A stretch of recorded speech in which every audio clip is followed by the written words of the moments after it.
Bismillahirrahmanirrahim.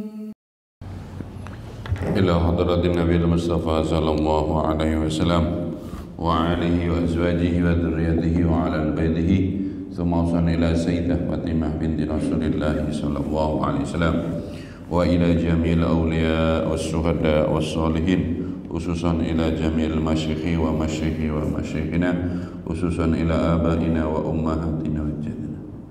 Untuk kedua orang tua kita dan guru-guru kita, mari kita doakan semoga yang masih sehat dalam keadaan taat, yang sudah wafat dimuliakan oleh Allah Ta'ala. Ala hadhihi niyah wa ala niyatin salihah wa ila hadratin Nabi al-Fatihah. A'udzu billahi minasyaitonir rajim. Bismillahirrahmanirrahim. Alhamdulillahirabbil alamin arrahmanir rahim maliki yaumiddin. Iyyaka na'budu wa iyyaka nasta'in. Ihdinas siratal mustaqim. Siratal ladzina an'amta 'alaihim ghairil maghdubi 'alaihim waladdallin. Amin. Assalamualaikum warahmatullahi wabarakatuh. Bismillah walhamdulillah wassalatu wassalamu ala sayyidina Muhammad Rasulillah wa ala alihi wa sahbihi wa mawalah. La hawla wa la quwwata illa billah. Subhanaka la ilma lana illa ma 'allamtana innaka antal alimul hakim. Rabbi zidni ilman warzuqni fahman. Para jamaah sekalian, alhamdulillah kita sehat walafiat. Mari kita awali majelis kita ini dengan mendaftar menjadi wali. Tahu ya wali? Oh enggak wali? Daftar jadi kekasih Allah ya. Salah satu yang paling gampang untuk dicintai oleh Allah itu mendoakan sesama umatnya Nabi Muhammad ya. Mari kita doa. Bismillahirrahmanirrahim. Allahumma ighfir li ummati Sayyidina Muhammad. Allahumma arham li ummati Sayyidina Muhammad. Allahumma ajbur ummata Sayyidina Muhammad. Jadi orang yang akan dicintai oleh Allah itu salah satu pintunya adalah mencintai umatnya Nabi Muhammad. Mudah-mudahan kita termasuk yang seperti itu. Semua yang menghadap kiblat kalau sholatnya ya, semua yang syahadatnya sama ya, sholatnya menghadap ke kiblat, itu sudah cukup menjadi alasan kita mendoakan mereka. Adapun ada perbedaan fikih, ada yang kunut, yang enggak kunut, ada yang telunjuknya diem, ada yang telunjuknya begini, ada yang sedekapnya di sini, sedekapnya di sini. Mari kita lanjutkan ya, kitab fikihnya dulu. Masih ingat terakhir kita ngaji apa? Ya.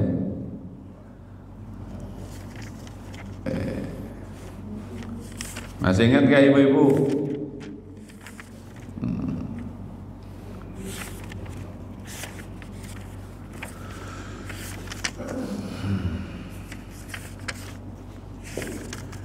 Kita lanjutkan ya.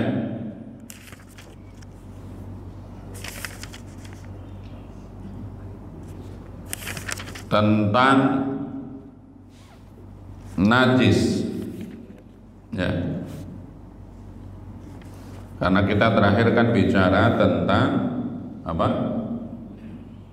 Tayamum.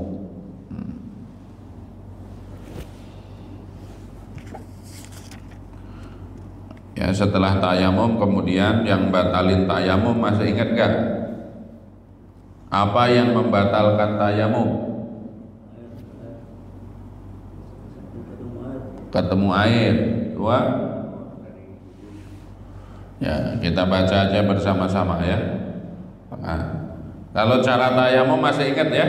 Tayamum rukunnya berapa?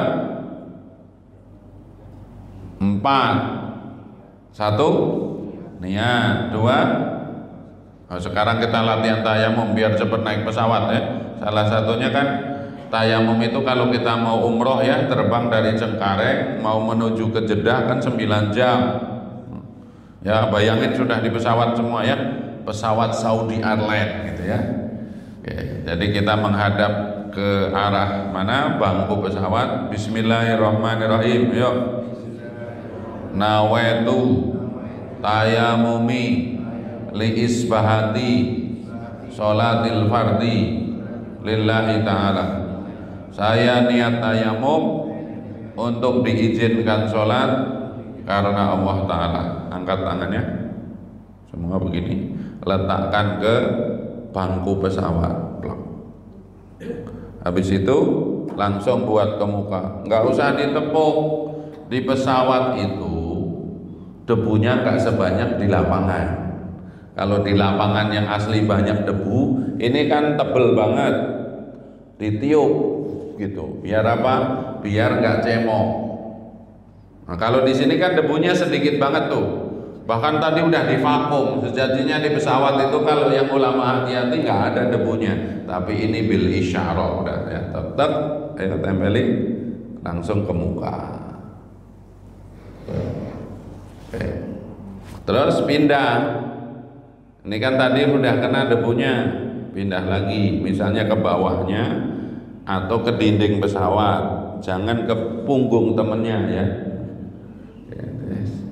Ini terus yang kanan ditekuk begini, maksudnya buat ngaca yang kanan, yang kiri dari belakangnya kosong sampai sikut ke sini, ya terus muter ke sini, yang kiri juga begitu,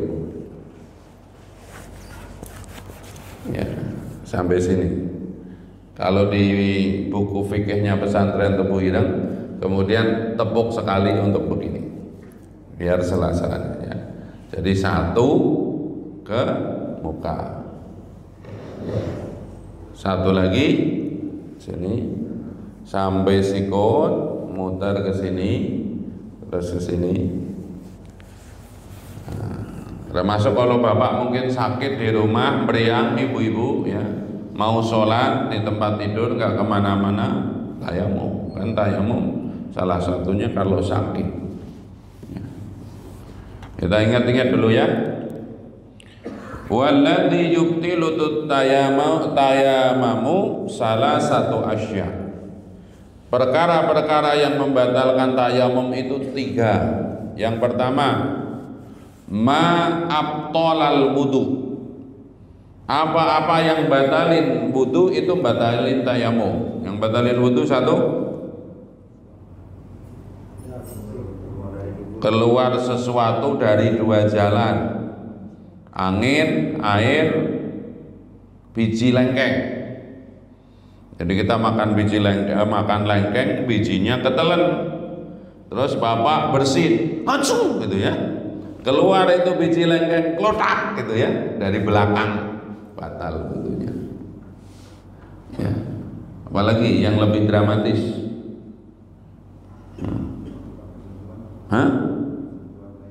ya keluar dari situ bersentuhan dengan perempuan yang bukan mahram atau ajnabiyah. Apa lagi yang batalin wudu? Hilang akal. Apa lagi? Nah, hilang akal itu baik karena sakit atau mabuk. Apa lagi? Ayo, ini ilmu hari-hari yang batalin wudu. Keluar sesuatu dari 2 jalan, bersentuhan yang perempuan yang bukan mahram, terus hilang akal, keluar mazi. Ya, keluar mazi itu jadi 1 paket, pokoknya keluar sesuatu. Ayo, sesekali kita ingat-ingat. Ayo, batalin wudu. Makan batalin wudu enggak? Nah, ada sebagian pendapatnya dari ulama Hambali, kalau makan daging unta batal. Tapi kalau di Indonesia enggak ada pendapat itu, enggak diikuti.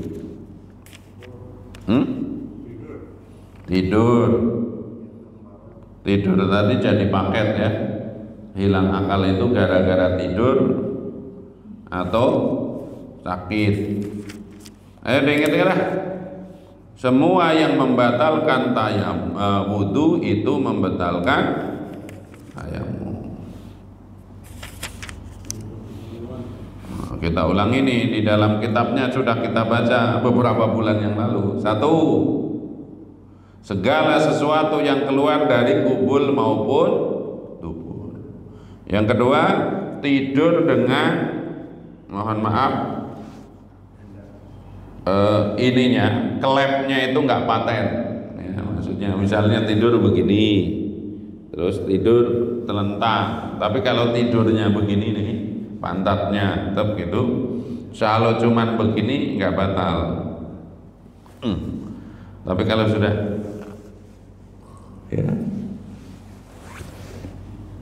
apalagi hilang akal baik karena mabuk atau karena sakit tadi ya, karena panasnya tinggi kemudian dia nggak inget ya, ada suster datang, oh istriku gitu kan di rumah sakit, kenapa kamu sekarang rambutnya cepat gitu ya.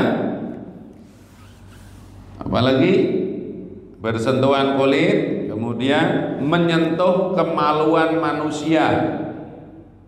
Jadi kalau ibu atau bapak nyebokin anaknya itu, pas nyebokin kena kemaluannya itu batal. Kalau kemaluan sendiri gimana? Garuk-garuk batal apa enggak? Hah? Kalau garuk-garuknya pakai punggung telapak tangan enggak batal.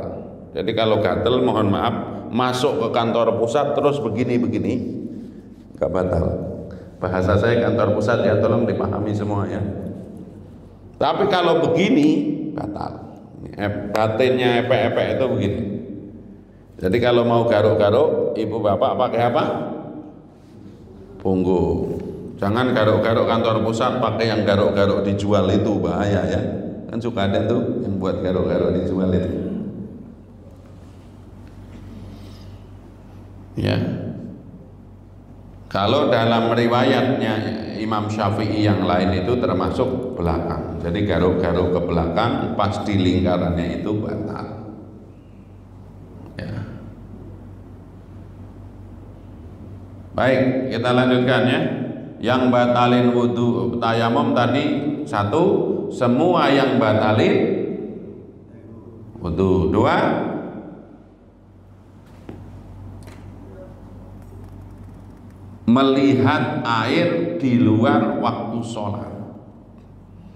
Kalau kita lagi sholat nih, habis tayamum terus sholat, lagi sholat begini tiba-tiba hujan atau kerannya itu tadinya apa? Nah, berhenti kan udah dibuka, kerucuk, terusin aja sholatnya, tidak batal ya.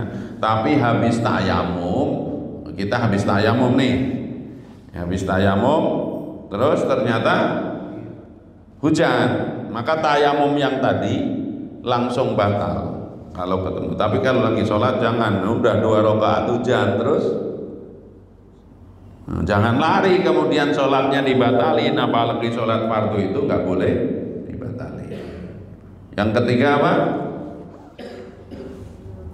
Yang batalin tayamum ya udah jadi paket tadi, keluar sesuatu itu dari yang batalin wudu. Ayo kaum musyrikin nih yang nyender-nyender ke tembok, murtad. Semua amalan-amalan dalam agama kalau murtad batal. Sholat gara-gara murtad batal, wudu gara-gara murtad batal ya. Kita lanjutkan sekarang. Wa sahibul jambairi yamsahu 'alaiha wa yatayammamu wa yusalli wa la i'adata 'alaihi in kana wada'aha 'ala tuhrin. Orang yang sedang diperban, mungkin digib, mungkin punya luka ya, cukup mengusap pembalutnya atau perbannya itu dan bertayamum lalu sholat, dan tidak wajib baginya mengulang sholatnya apabila ya pemasangan pembalut itu dilakukan dalam keadaan suci. Jadi ada syarat nih, kalau yang digip itu ya, kalau bisa, tapi orang kecelakaan gimana gitu ya. Tapi elat ini berlaku. Kalau ada orang misalnya kena perban, ini diperban, wudu maupun tayamum, itunya perbannya nggak harus dibasahi, cukup ditilam-tilam air kalau wudu, atau kalau tayamum kelewatan tangan atau debunya itu sudah sah. Ya. Kita lanjutkan lagi. Tayamum itu berlaku untuk sholat fardu berapa kali? 1 kali. Kalau sholat sunnah?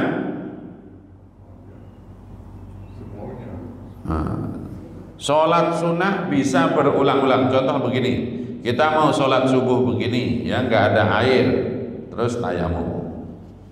Ya, setelah tayamum itu kita sholat sunnah, karena komatnya masih lama itu kita sholat bisa 2 atau 4 atau 6 atau 8 rakaat.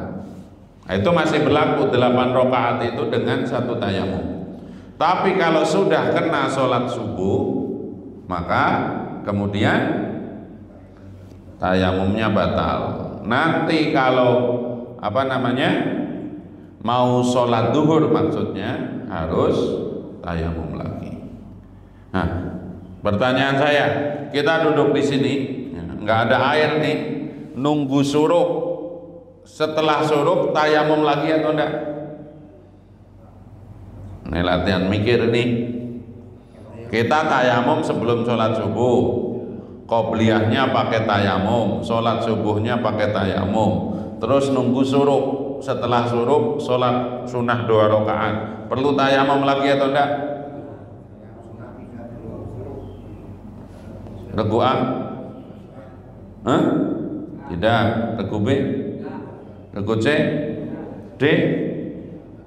Regu I? Ibu-ibu?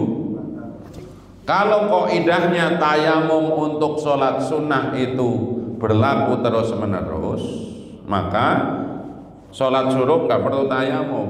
Yang perlu tayamum kalau nanti duhur, karena yang membuat aturan tidak tayamum itu hanya sekali.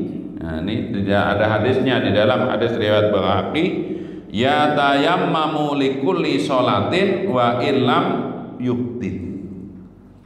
Tayamum itu berlaku atau harus dilakukan setiap kali mau sholat fardu, meskipun tidak batal secara tadi, tidak kentut, tidak apa. Kalau sudah dipakai untuk sholat fardu maka batal. Tapi untuk hati-hatinya, karena ada kaidah ini, sebelum nanti sholat syuruk lebih baik tayamum. Karena apa? Sudah sholat fardu. Nah, ya, kita sekarang masuk kepada najis ya. Nah, biar semuanya tidak ngantuk, kita baca matannya bersama-sama. Bismillahirrahmanirrahim. Yuk. Faslun wa qulu ma'ihin kharaja minas sabilaini najsun illal maniyah. Faslun bermula ini fasal menerangkan wa qulu ma'ihin, dan semua benda cair kharaja yang keluar minas sabilaini dari 2 jalan kita ini, depan maupun belakang, najsun itu najis, illal maniyah. Semua benda cair yang keluar dari 2 jalan itu najis, kecuali mani. Yang keluar dari kemaluan laki-laki maupun perempuan, kalau air itu ada 3 istilah. Ada yang ingat? 1, yang keluar ketika syahwat, namanya apa? Ya, lagi di busway gitu ya, di busway berdiri begini, melihat Ada wanita itu jujur ya, cakepnya itu nggak karuan gitu, cakepnya itu cakep luar biasa gitu ya. Kemudian syahwat ini yang nonton itu, begitu ke toilet ternyata kantor pusatnya basah ya. Kantor pusat basah gara-gara syahwat, namanya apa? Madi. Madi itu segala sesuatu yang keluar disebabkan ada syahwat. Dalam riwayat itu salah satu orang yang sering keluar madi adalah siapa?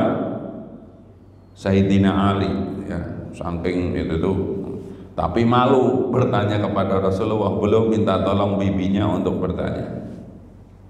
Yang kedua, nggak pernah ikut maraton, tiba-tiba ikut maraton, setengah maraton. Maraton itu 40 kilo, kemudian dia ikut yang setengah, berarti berapa kilo?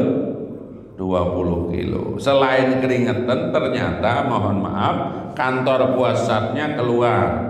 Dia nggak ngelihat wanita cakep, nggak ada syahwat, tapi keluar sesuatu dari kemaluannya. Namanya apa? Kalau karena syahwat namanya mati. Kalau tidak ada syahwat, wadi. Mimpi basah, mimpi yang sudah pernah menikah mengulang malam pertama. Di TKP-nya basah beneran, namanya apa? Mani. Jadi segala sesuatu yang keluar dari kemuliaan itu ujungnya i semua. Kalau karena syahwat itu mati, kalau tidak ada syahwat wadi. Kalau ada kenikmatan pas keluarnya, ngimpi atau asli, namanya mani. Yang najis mana? Yang najis. Madi najis, wadi najis, kalau mani malah enggak. Jadi kalau ada bapak ibu ini, laki-laki atau perempuan, kalau perempuan misalnya sebut keputihan. Keputihan itu najis, cairan yang keluar itu najis. Semua yang keluar dari kemaluan kita, depan atau belakang, cairan itu semua najis kecuali air mani. Justru enggak. Nah, yang menjadi persoalan, mani itu keluar didahului oleh ya madi atau langsung keluar. Nah, berarti itu bercampur. Kalau secara najis itu di baju dalam atau di tubuh kita, pasti yang namanya mani itu nggak ujuk-ujukan, nggak ujuk-ujukan. Ibarat tembakan itu langsung der gitu kan, nggak ada kan. Nah, jadi itu yang harus hati-hati ya. Di sini diterangkan, Imam Bukhari meriwayatkan dari Sayyidina Anas, ia berkata, adalah Rasulullah SAW bila keluar membuang hajatnya ya, untuk buang air besar atau kecil, maka aku membawakan air untuk bersuci ya, mensucikan sisa najis yang ada pada kubul atau dubur. Jadi orang BAB di ujung kemaluan di ujung duburnya ada najis, orang pipis di ujung kemaluannya ada najis ya. Imam Bukhari dan Imam Muslim meriwayatkan dari Ali, ia berkata, saya adalah lelaki nih, di sini tuliskan, yang ya banyak mengeluarkan madi. Madi tadi apa? Cairan yang dikeluarkan gara-gara apa? Ada setrum, itu madi. Kalau tidak ada setrum, wadi. Dan saya malu untuk menanyakan pada Rasulullah SAW, maka saya memerintahkan Miqdad bin Aswad lalu menanyakan sabda kepada Nabi. Dalam hal ini ia cukup berwudu saja, dalam kaitannya yaghsilu dzakarahu wa yatawaddo. Maksudnya gimana? Kalau ada madi tadi, madi tidak menyebabkan mandi. Jadi kalau ada orang syahwat, lihat TKP-nya, kemaluannya dibasuh, kalau baju dalamnya ada sisanya itu dicuci, dibersihkan air, habis itu wudu, tidak perlu mandi ya. Yaghsilu dzakarahu wa yatawaddo ya basuhlah kemaluannya kemudian berwudu. Nah, di sini diterangkan madhi adalah cairan kuning encer yang keluar dari kemaluan laki-laki biasanya pada saat bergejolaknya syahwat tadi. Imam Bukhari dan dari Abdullah bin Mas'ud, ia berkata Nabi SAW pergi ke toilet dan memerintahkan agar saya membawa 3 buah batu. Nah, kita waktu kecil suka gitu nggak? Kalau mau pipis bawa batu, itu pernah ya? Ngiranya batu itu buat apa? Ayo sekarang. Selama ini sama orang tua kita kalau pipis suruh bawa batu buat apa? Pak? Hah? Biar nggak pipis. Nah ini tadi belum selesai ternyata. Bawa batu itu kalau nggak ada air buat cebok, namanya istinja. Saya sering ketemu, oh ternyata bawa batu itu bukan buat biar nahan kencing. Hubungannya apa gitu ya? Ayo diingat-ingat, saya juga begitu. Kamu mau pipis bawa batu kan gitu. Batu itu, ini saya praktek ini. Kalau kita nggak ada air itu, batu biar untuk cebok. Kalau batunya 3 ya 1, 2, 3. Bahasa Jawanya peper. Di sini ada orang Jawa. Kalau batunya cuma 1 dari 3 sisi, 1 pindah 2, 3. Tapi kita dikira batu itu buat pegangan biar ya begitu ya. Oh, sama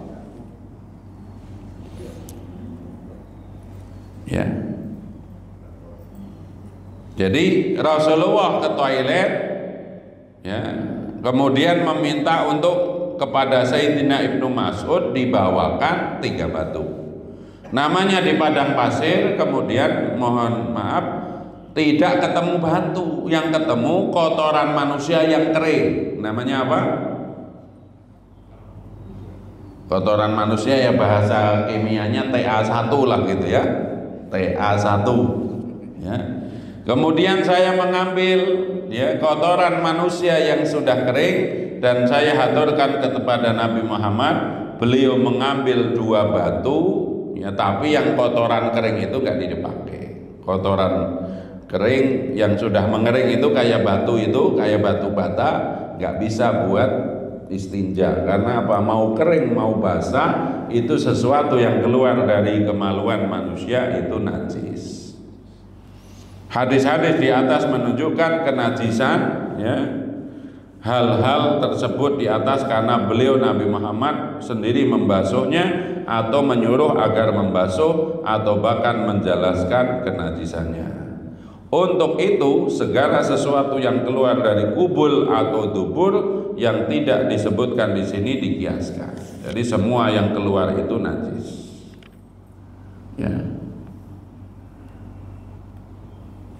Kemudian di sini bagaimana dengan sperma sapi, najis atau enggak? Ini latihan mikirlah pagi-pagi. Misalnya ya, sapi baru kawin, terus kita nonton sapi, terus kecipratan ke baju kita itu, najis atau enggak? Halo? Ya, atau bapak lagi mengawinkan domba Garut gitu ya, nonton begitu, ternyata masih ada sisanya, pret gitu ke sini, biar dramatis gitu ya. Najis atau enggak? Hah? Tidak. Kenapa? Ya, di sini kemudian kaidahnya mengatakan termasuk di sini adalah sperma manusia maupun hewan itu suci, kecuali spermanya 2 hewan. Apa itu? Anjing dan babi. Anjing dan babi itu dalam mazhab Syafi'i khususnya keseluruhan tubuhnya itu najis. Ya. Kita lanjutkan. Ya, udah suruh belum? Cepat kan sekarang ini? 3, 4. Saya sekaligus mengajak nih dan mengingatkannya, mumpung ada kesempatan jangan langsung pulang, sholat 2 rakaat. Siapa yang sholat subuh berjamaah tetap duduk di masjid, berzikir atau belajar, sholat 2 rakaat dapat barokah pahala haji sempurna. Jadi ini seperti ngantri 30 tahun. Nah, ini ngantrinya cuma setengah jam. Ya, tapi yang belum daftar haji tetap daftar ya. Jangan, kenapa Anda daftar haji? Saya sudah haji suruk itu namanya. Jadi tambahannya ada haji abidin. Haji abidin singkatan apa? Atas biaya dinas. Haji Mansur, halaman digusur. Haji Abu Bakar, zaman Orde Baru nih, atas budi baik Golkar. Kalau mau milih Golkar dapat haji Abu Bakar. Tambah lagi haji suruk ya. Jadi nunggu waktu untuk suruk, kemudian sholat 2 rakaat. Kita lanjutkan ya, kita baca matanya bersama-sama biar mengucapkan wa ghuslu, ayo, jami'il abwali wal arwasi wajibun illa baula sobiyyi alladhi lam yakul at-ta'ama fa innahu yadhuru birasil ma'i alaihi. Ini masih membahas mengenai najis ya. Wa ghuslu jami'il abwali, membasuh segala macam air kencing ya. Wal alwasi, dan mohon maaf sisa kotoran yang nempel habis buang air besar. Jadi dalam bahasa Arab ya, baul atau abwal wal arwas. Jadi kalau kita buang air depan atau belakang itu ya wajib dibasuh. Bahasa kampungnya cebok ya. Ya.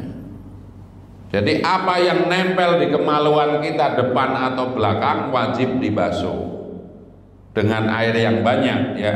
Kalimatnya ghuslu ya. Illa, kecuali ya, baulas sobiyyil ladzi lam yakulat ta'am, kecuali air kencing bayi laki-laki yang belum memakan makanan kecuali air susu eksklusif ya. Bagaimana cara? Fa innahu yadhur birasil ma'i alaihi, untuk mensucikannya cukup dengan membersihkan air di atasnya. Jadi misalkan ada anak itu tidak pakai pampers ya, bayi kecil di popoknya atau di celananya dia pipis, maka tidak perlu diguyur, cukup dibersihkan air itu kira-kira solid. Tapi kalau tadi baik di pakaian atau di tubuh kita, sisa kencing kita itu harus disiram dengan air yang banyak ya. Ini saya kira sudah kita dari dulu ya. Masalahnya sekarang itu nggak ada bayi yang minum air ASI eksklusif kan ya. Baru 2 hari atau baru seminggu aja langsung susu kaleng, susu sapi ya gitu. Oke. Nih kita belajar sesuai yang tertulis dengan kitab itu sambil mengingat-ingatkan ini ilmu zaman dulu, tapi itu kita lanjutkan lagi ya. Wala yu'fa, ayo, an syai'in minan najasati illal yasira minad dammi wal qaihi wa ma la nafsalahu sa'ilatun idza waqa'a fil ina'i wa mata fihi fa innahu la yunajji suhu. Ini masih ngomongin najis. Sesuatu yang najis tidak diampuni. Sekali najis, najis.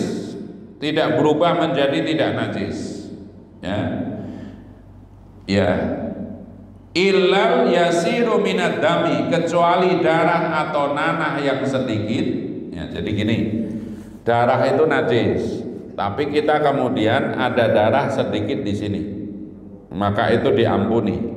Ya, najis yang sedikit itu diampuni. Tapi kalau darahnya itu mengucur, nggak bisa, harus dicucikan. Kalau darahnya misalkan ada yang suka iseng ya, lagi sholat atau di luar sholat mencetin jerawat ya, kemudian kan keluar darah di sini. Nah, darah itu najisnya diampuni. Atau yang punya bisul, nah, bisulnya itu keluar nanah sedikit, kalau sedikit itu diampuni. Jadi semua najis tidak diampuni, harus dicucikan, kecuali darah atau nanah yang sedikit. Ya. Kemudian wal qaihi wa ma la nafsu lahu sa'ilahu. Ya. Dan hewan yang mempunyai darah tidak mengalir. Ya, jadi ada hewan mati tapi nggak punya darah, contohnya apa? Laler, nyamuk, apa lagi? Cicak, kecoa, ya. Maka kemudian ini idza waqa'a fil ina'i wa mata fiha fa innahu la nunyatisu. Ini jadi ada contohnya. Kita lagi duduk begini, ada lalat masuk ke sini, ya. Maka kalau tegel itu bagaimana caranya? Masukkan lalatnya terus dibuang lalatnya. Jadi kan lalat sudah di sini terus mati. Terus bagaimana agar air ini tetap suci? Dimasukkan ke dalam, tapi terus dibuang. Airnya diminum atau enggak? Jangan. Kalau kata Profesor Miftah Farid, ya itu ada hukumnya begitu, tapi mending panggil pelayan, ada lalatnya, buang.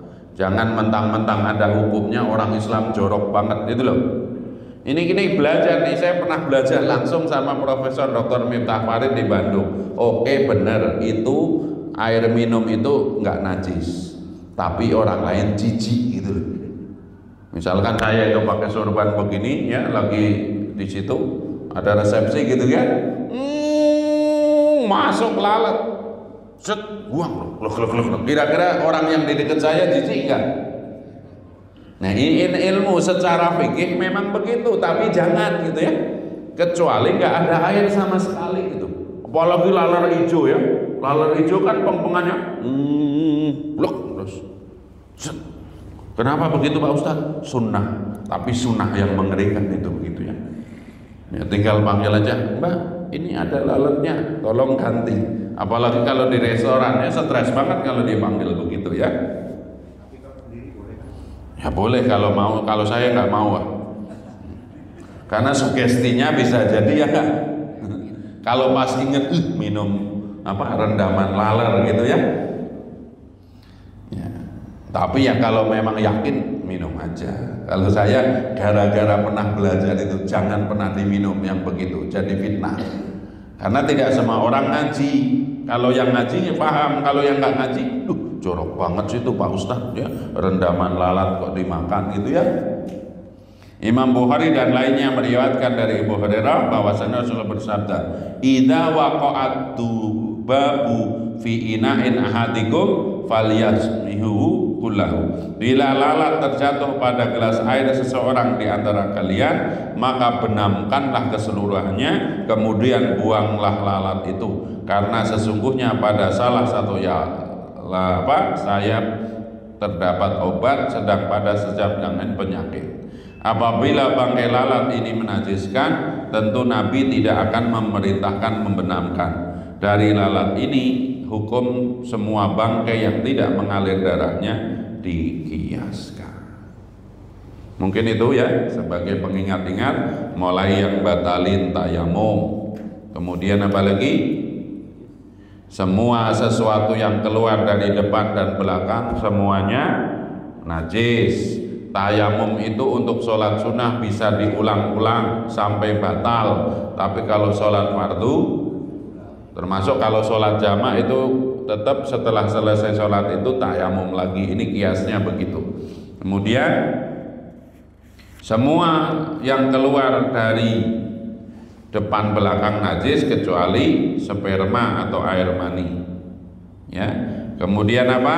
Segala sesuatu, ya, yang terkena kotoran manusia depan atau belakang wajib dicuci, kecuali kalau terkena air seni bayi yang masih minum air ASI eksklusif, ya. Kemudian semua darah dan nanah itu najis yang tidak diampuni kecuali yang jumlahnya sedikit, dan tadi hewan-hewan yang kalau dibelah tidak keluar darahnya itu bangkainya tidak najis, ya. Wallahu a'lam bishawab. Sebelum sholat suruh ada yang mau disampaikan? Ada yang mau bertanya? Siap. Assalamualaikum. Menarik ini soal sholat subuh. Iya. Iya. Cuma yang jadi persoalan begini, waktu kan di sini kayak gini Pak. Ya. Sholat subuh ini dikasih waktu 12 menit. Ya. Pertanyaannya apakah setelah pas subuh itu langsung sholat atau masih menunggu dulu? Jadi begini ya, nih biar gampang begini. Ini garis ufuk, garis ufuk. Kalau matahari masih di sini, masih rada jauh dari garis, kemudian ada fajar di timur itu warna merah. Namanya pertama fajar apa? Kadib dulu. Jadi sekitar sebelum waktu imsak itu di sana sudah merah, tapi merah itu hilang. Kemudian disebut fajar kadib. Kemudian begitu seret sudah di sini nih, di sini ini merah, seret. Ini waktu subuh telah tiba. Waktu subuh itu begini, proses begini. Nah, suruk itu begini. Matahari benar-benar sudah di atas. Nah, ini kemudian menjadi perbedaan pendapat. Ada yang mengatakan suruk itu ini harus naik sepenggalan, awal dari sholat duha. Ada yang penting, yang haram sholat itu waktu proses matahari terbit begini.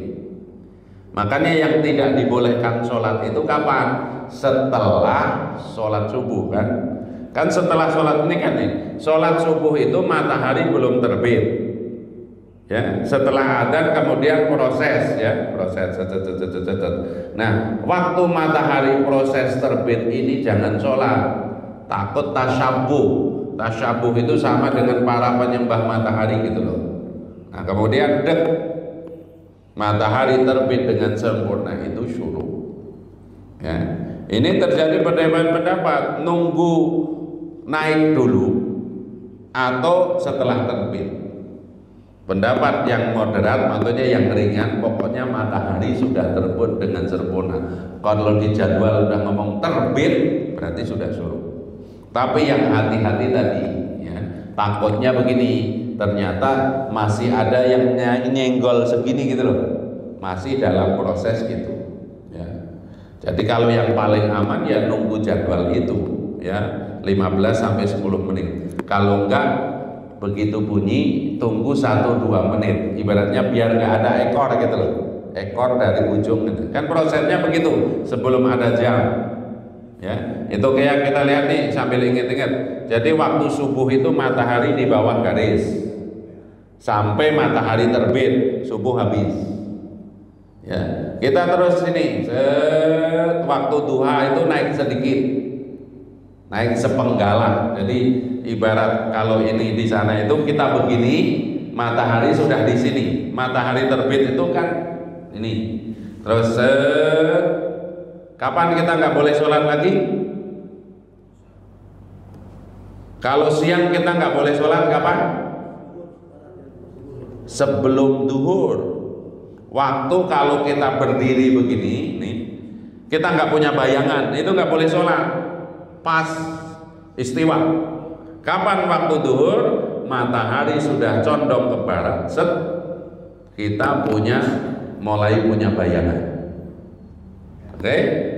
Set, nanti akan jadi waktunya sholat asar. Kapan? Kalau secara bayangan kapan mulai sholat asar? Antara kalau kita tingginya 160, bayangan kita 160, itu waktunya sholat asar. Terus set, sholat maghrib kapan?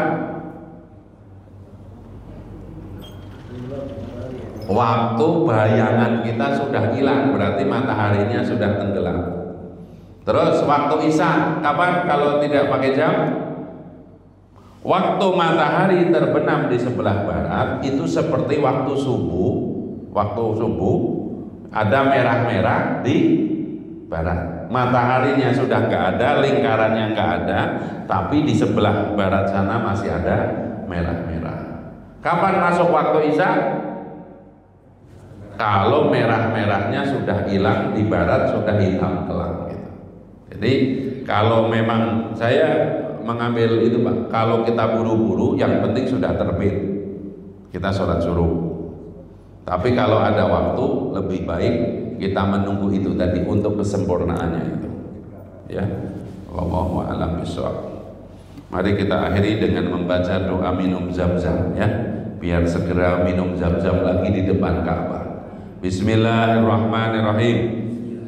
Allahumma inna nas'aluka ilman nafi'an wa amalan mutaqabbalan wa rizqan halalan thayyiban wasi'an wa sifa'an min kulli da'in wa saqamin birahmatika ya arhamar rahimin. Ya Allah, jadikan ilmu kami manfaat, amal kami Engkau terima, rizki kami melimpah berkah luas, dan tidaklah Engkau uji kami penyakit kecuali Engkau sembuhkan. Wa sallallahu ala nabiyyina Muhammad wa alihi wa sahbihi wa barik wa sallim ajmain. Wal asri, bismillahirrahmanirrahim. Wal asri innal insana lafi khusrin illa alladzina amanu wa amilus solihati wa tawassaw bil haqq wa tawassaw bis sabr. Subhanakallahumma bihamdika asyhadu an la ilaha illa anta astaghfiruka wa atubu ilaik. Senyum dulu, tengok kanan kiri, kasih senyum yang menarik ke sebelahnya. Assalamualaikum warahmatullahi wabarakatuh. فبأي آلاء ربكما تكذبان